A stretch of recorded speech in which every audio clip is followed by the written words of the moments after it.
大家最近睇動畫嘅時候，有冇發現幾乎每一集都會有啲可愛嘅插曲呢？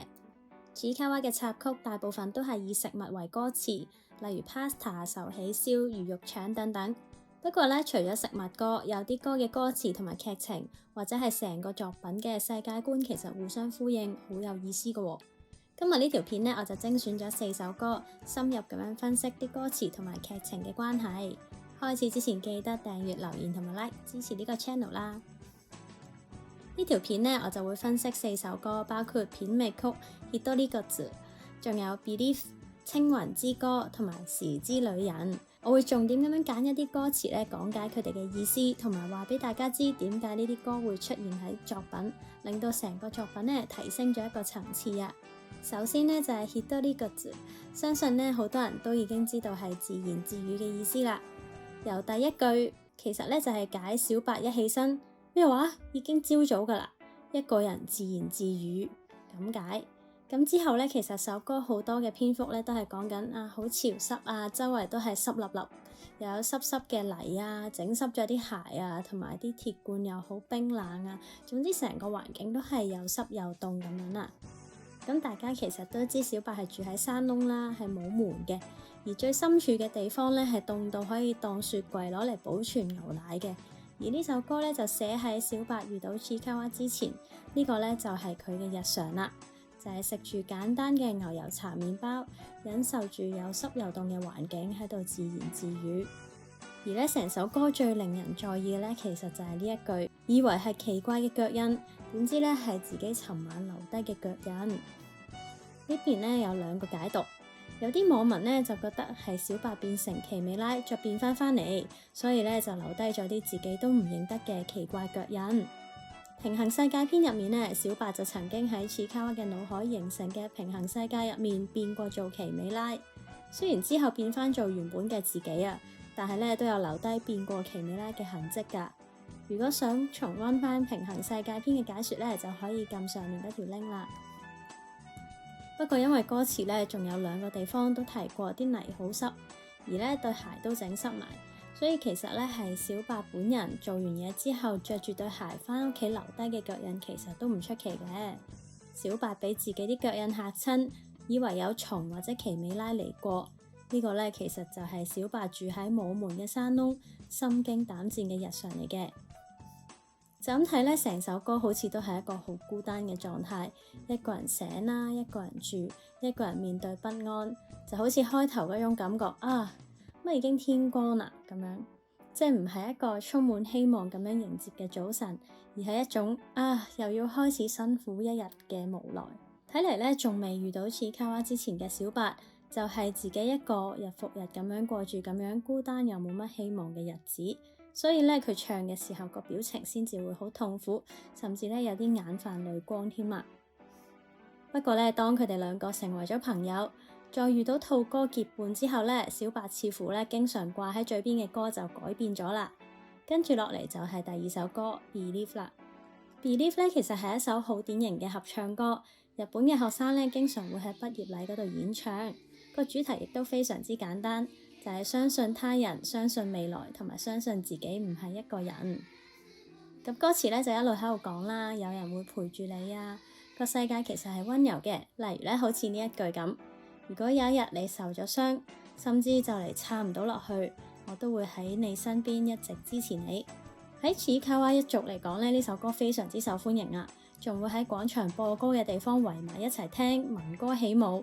ちいかわ同埋小白咧，佢哋一開始其實都唔係好明啲歌詞㗎，因為啲歌詞對佢哋嚟講實在太難啦。所以曾經有段劇情咧，就係佢2個在意到咧，特登去網吧查啲歌詞係咩意思啊。咁其實呢首歌嘅歌詞核心咧係連結啦，同埋講緊人與人之間嘅關係，仲有對於未來嘅盼望嘅。咁喺一個咁殘酷，隨時會俾怪物食咗，失去朋友，每日3餐都未必穩定嘅世界入面，人同人嘅關係咧就係佢哋對未來嘅盼望啦。所以 Believe 呢首歌咧，對於佢哋嚟講就好似一種信仰咁啊。咁第3首歌咧就係青雲啦，其實就係日本香糖青雲嘅一首經典廣告歌。歌詞咧其實得2句嘅啫，就係青雲係你看見嘅光，亦都係我看見嘅希望。青雲係人與人之間嘅溫暖，係幸福嘅藍色雲朵。咁咧同 Believe 一樣咧，係一首好正面啦，充滿住希望嘅歌嚟嘅。所以有次咧，小白想唱俾切卡哇聽，不過咧就唔記得咗大部分嘅歌詞，淨係記得希望呢個 keyword。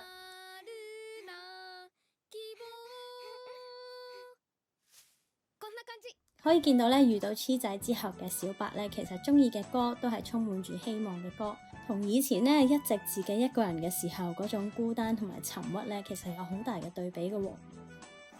同 Believe 一樣咧，都係會喺廣場度播嘅《青雲之歌》咧，冇悲傷，淨係得平靜。個作用咧，其實有少少似係逃避現實嘅安慰啊，就好似我哋人類啦，都會聽一啲療愈自己嘅音樂咁樣啦。咁對於喺殘酷世界生存又單純嘅小可愛一族咧，其實呢啲歌可以帶俾佢哋短暫嘅安心，仲有對未來抱住希望。仔細諗下，其實可能對於未來失去希望，冇人同人之間嘅關係，甚至討厭自己弱小身體嘅小可愛咧，就會變成奇美拉㗎咯喎，好似 Anoko 咁樣就係最好嘅例子啦。可能咧播呢啲充滿希望嘅歌咧，就係為咗維持社會穩定啊，療愈小可愛一族嘅同時咧，都俾希望佢哋減低佢哋變奇美拉嘅機率啊。而最後一首咧，亦都係我個人覺得老師揀得好好嘅配樂啦，就係時間循環篇，又稱黑色流星篇嘅配樂時之旅人啦。歌詞咧其實比喻我哋就好似時間嘅旅人，喺過去、現在同埋未來之間穿梭。回憶過去就會發現低落嘅時候總係有人喺身邊扶持，就靠住呢份力量去迎接更加美好嘅未來。咁樣嘅歌詞正好完美咁樣配合咗時光循環篇嘅劇情啊！因為咧切卡哇嘗試咗好多種方法都脫離唔到嗰個時間循環啦，所以就失去咗希望同埋動力啦。去到自己諗通要揾到答案嗰一下，呢首歌就開始響起啦。就係當佢跑出屋企門口去網吧揾答案嘅時候，嗰段歌詞嘅意思咧就係擦去汗水走過嗰條路上面喺草叢度發現嘅小花，童年嘅時候牽住嘅溫暖咧又翻返去手中，就好似咧俾溫柔嘅雨滋潤，大地嘅綠意再次甦醒咁樣。咁雖然咧呢個旋律好似好凄美，但係歌詞咧其實係有黑暗盡頭見到曙光嘅意思嘅。當時咧黐仔陷入咗抑鬱啦，發現連最勁嘅朋友仔都幫唔到自己，想放棄嘅時候咧，諗起小白講過嘅嘢，就係嗰個恐怖嘅傳說咧，其實係喺網上面睇到嘅喎。咁所以諗到咧，其實網上面應該都會抄到解決方法。咁喺佢諗通嗰下咧，亦都係佢俾自己拯救嘅時候啊！咁之後咧，佢去網吧上面揾到解決方法啦，就係有人分享原來漂白粉咧就可以解決到呢個黑色流星噶啦。咁當時佢喺網吧嘅時候咧，嗰段配樂嘅歌詞意思就係淚水過後，你總係會喺我身邊，教識我活着嘅喜悅。咁而家咧就同你一齊打開通往未來嗰扇門，唱出滿日嘅希望啦。咁呢段歌詞咧，其實就係充滿希望啦，完美咁樣描述咗咧黐仔準備自己親手打破呢個循環，重新返到有苦有樂嘅日子。雖然呢兩個好朋友唔係親手幫佢打破呢個循環啦，但係其實咧最終都係小白講過嘅嘢引導佢諗到解決方法，而小白同埋兔哥嘅存在咧都俾咗佢動力要去打破呢個循環。因為咧黑色流星曾經話過俾佢聽，未來其實可能係唔好嘅，因為可能佢哋三個嘅結局咧係悲慘嘅。咁而家咧就已經係最好嘅時光嚟噶啦，咁永遠留喺呢段時間唔好咩咁樣？咁即使係咁咧，切卡哇諗到其實未來仲有好多想同小白同埋兔一齊經歷啊，去完成嘅嘢。咁所以咧，無論結局係如何咧，佢都想繼續前進。即使咧未來唔係快樂嘅時光，可能都會有痛苦嘅時候，但係咧佢都好想可以同朋友一齊經歷。切卡哇正係從三個人嘅友情獲得動力同埋決心，親手結束時光循環，迎接未來。當時間軸終於可以向前行嘅時候，果然喺門外等佢嘅就係兩個最好嘅朋友啦。所以咧，時之旅人呢首歌咧，除咗劇情完美配合之外，仲可以話係點醒咗黐仔㗎。其實咧，那加羅老師對於音樂都好有自己嘅諗法。佢喺唔同嘅漫畫篇章其實都有寫歌詞，有啲係現實有嘅歌啦，有啲就係自己嘅創作，再由動畫製作組編曲嘅。